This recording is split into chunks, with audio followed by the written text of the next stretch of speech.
நல்லா இருக்குது, சூப்பராக இருக்குது. இல்லை நல்லா இருக்கு, பார்க்கலாம். நல்லா இருக்கு. படம் காமெடியா இருக்கு. நல்லா நல்லா நடிச்சிருக்காரு. எல்லாம் நல்லா நடிச்சிருக்காங்க. எல்லாம் ஃபேமிலியா பார்க்கலாம். சூப்பரா இருக்கு காமெடி. போறதே தெரியல, டைம் போறதே தெரியல. நல்லா இருக்கு. நல்லா இருக்கு. பாட்டுலாம் நல்லா இருக்கு. படம் நல்லா இருக்கு. நல்லா காமெடியாக போகுது. நல்லா லவ் ஸ்டோரி நல்லா சொல்லியிருக்காங்க. லவ் ஸ்டோரி ஓகே தான். புதுசாக எதுவும் எப்போவுமே சொல்ல லவ் ஸ்டோரி தான். கொஞ்சம் வித்தியாசமாக எடுத்திருக்காங்க.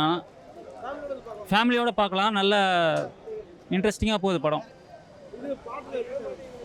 சூப்பராக இருக்குது, பார்க்கலாம். நல்லா ஃபேமிலி படம். நல்லா காமெடி தான் ஃபுல்லாகவே. குடும்பத்தோட வந்து பார்க்கலாம். நல்லா என்டர்டைன்மெண்ட்டாக.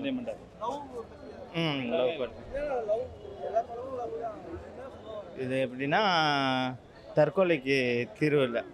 லவ் பண்ணிட்டு யாரும் இது பண்ணால் தற்கொலைக்கு தீர்வு. ஃபேமிலியோட பார்க்கலாம். குடும்பத்தோட பார்க்கலாம். சாங்கலாம் பிரமாதமாக இருக்கு. சாங் சூப்பராக இருக்கு, அட்டகாசமாக இருக்கு. ஐயோ போதுங்களே. படம் வேற எங்கே போயிட்டுருக்கு. படம் ரொம்ப நல்லா இருக்குங்களே. ஐயோ அவர் கிளைமேக்ஸ் தாங்க சூப்பராக இருக்குது. அவர் வந்தோன்னு தான் ஹைலைட்டே இன்னும் நல்லா சூப்பராக போயிட்டு இருந்தது. கதை எங்கெங்கேயோ கொண்டு போனாலும் ஆனால் கரெக்டாக அவங்க மேட்ச் பண்ணிட்டாங்க சூப்பராக.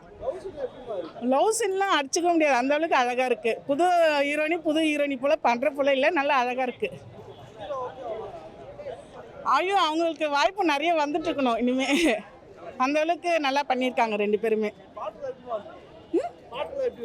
பாட்டெல்லாம் சொல்ல வேண்டாம், அவ்வளோ சூப்பராக இருக்குது. கேட்குறப்பல தான் இருக்குது பாட்டெல்லாம். ஏன்னா இப்போ வர பாட்டெல்லாம் புரியல, ஆனால் இப்போ இருக்க பாட்டெல்லாம் ரொம்ப சூப்பராக இருக்குது, அருமையாக இருக்குது. படம் நல்லா இருக்குது. படம் நல்லா இருக்குது. அதான் தற்கொலை பண்ணிக்க வேண்டாம், எந்த ஒரு விஷயத்துக்கும் தற்கொலை பண்ணிக்க வேண்டாம் அப்படின்ற மாதிரி ஒரு ஒப்பீனியன் கொடுத்துருக்காங்க. அதே போல் இந்த தற்கொலை பண்ணிக்கிறதெல்லாம் அந்த ஆவியெல்லாம் என்னென்ன கஷ்டப்படுறாங்கன்ற மாதிரி ஒரு உதாரணமாக சொல்லியிருக்கேன். காமெடியாக சொன்னாலும் அதை யோசிக்க வேண்டிய ஒரு உண்மையாகவும் இருக்குது. படம் நல்லா இருக்கு, காமெடியாக என்டர்டைன்மெண்ட்டாக போயிட்டுருக்கு.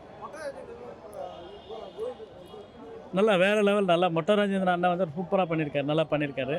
நல்ல மெசேஜ் சொல்லியிருக்காரு. காதலை நான் சேர்த்து வைக்கிற மாதிரி பண்ணுறேன்னு ஒரு காமெடி என்டர்டைன்மெண்ட்டாக படம் பார்க்கலாம். சூப்பராக இருக்குது, நல்லா இருக்குது. ஃபேமிலியோட படம் பார்க்கலாம். தேங்க்யூ. இல்லை நல்லா என்டர்டைன்மெண்ட்டாக இருக்குது. படம் பார்க்கலாம், ஃபேமிலியோட தாராளமாக பார்க்கலாம். தேங்க்யூ. நல்லா இருக்கு ஐயா. படத்தை பெரிய எந்த குறையும் சொல்ல முடியாது. பாட்டு நல்லா இருக்குது. ஹீரோவும் நல்லா பண்ணுறாரு, ஹீரோனியும் நல்லா பண்ணுது. கதை வந்து எல்லாருமே பார்க்கலாம். குடும்பத்தை உள்ளவங்க அத்தனை பேருமே பார்க்கலாம். எதுவுமே குறை சொல்ல. பாட்டு நல்லா இல்லை, ஹீரோனா எந்த குறையும் சொல்ல முடியாது. நல்லா இருக்குது. அதான் எல்லாமே பார்க்கலாம். எல்லாமே கரெக்டாக இருக்குது. எதையுமே இது பிடிக்கலான்னு சொல்கிற அளவுக்கு ஒன்றுமே இல்லை. படம் நல்லா இருக்குது, செம்மையாக இருக்குது, சூப்பராக இருக்குது. எல்லோரும் நல்லா இதில் வந்து எந்த ஒரு இதுவும் கிடையாது. நல்லா இருக்குது. ஃபேமிலி ஃபுல்லாகவே பார்க்கலாம்.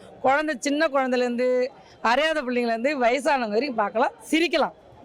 3 கலந்துருக்கு. இதில் எந்த குறையும் அதான் 3 பேய், ஃபைட் சீனு, பாட்டு, கதை எல்லாமே பொருத்தமாக வந்திருக்கு. பட்ஜெட்டு கம்மியாக இருந்தாலும் கதை பெருசு, செமையாக இருக்குது. நான் பாதி தான் விட்டுருக்கேன், முழுசாக கூட பார்க்கல. இன்னும் முழுசாக பார்த்தா இன்னும் நல்லா இருந்திருக்கும். ஆனால் கதை நல்லாயிருக்கு. நல்லா இருக்கு பார்க்கலாம். நல்லா ஃபேமிலியோட பார்க்க முடியும். படம் தான் மெசேஜ் லவ் ஸ்டோரி தான். நல்லாயிருக்கு. ஓகே, வித்தியாசமாக ட்ரை பண்ணியிருக்கிறாங்க. ஆமாம், கலந்து ஃபேமிலியாக பார்க்குற மாதிரியும் இருக்குது. ஆடியன்ஸ் ஆக்சுவலாக யங்ஸ்டருக்கான படங்களாகவும் சாங்ஸ் எல்லாமே நல்லா இருக்குது. 2000 2K சாங்ஸ் எல்லாம் ரொம்ப நல்லா இருக்கு. எல்லாம் பார்க்கலாம், ரொம்ப நல்லா இருக்கு. ஆமாம்.